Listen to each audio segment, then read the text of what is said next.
Okay, so let's start with supervised learning.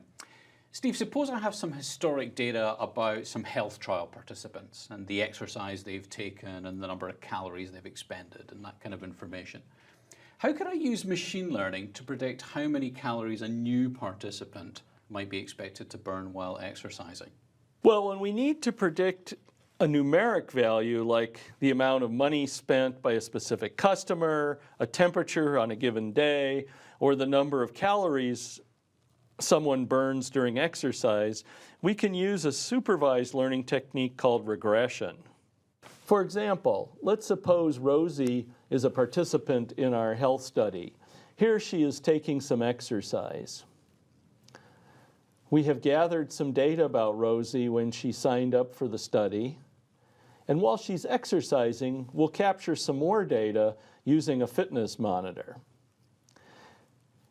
Now what we want to do is model the label value, the calories burned during her exercise period using the various features we have for Rosie's exercise, her age, weight, heart rate, exercise duration, and so on.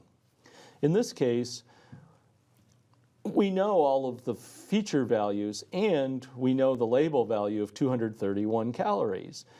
So we need our algorithm to learn a function that operates on all of Rosie's exercise features to give us a result of 231. Of course, a sample of only one person isn't likely to give us a function that generalizes well. So we'd gather the same data from lots of diverse participants and train our model based on a diverse set of data. Using diverse data is one of the ways we help our model generalize when we place it into production. After we've trained the model, we have a generalized function that can be used to calculate our label, y, for any given vector of features, or x values. We can plot individual values of y calculated for a specific set of x values on a chart like this. And of course, we interpolate any new value of x to predict an unknown y. Because we started with data that includes the label, we can train the model using only some of the data and withhold the rest of the data for evaluating model performance. Then we can use the model to predict f of x for the evaluation data and compare the predictions to the actual labels. We call these errors the residuals. We can compute the average of the square of these residuals.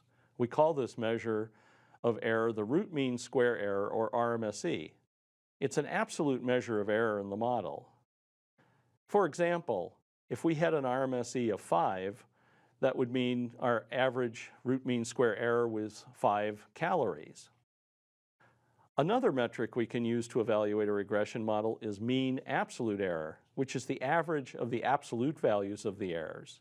In effect, MAE is the average of model errors. Relative absolute error is the MAE relative to the mean value of the label.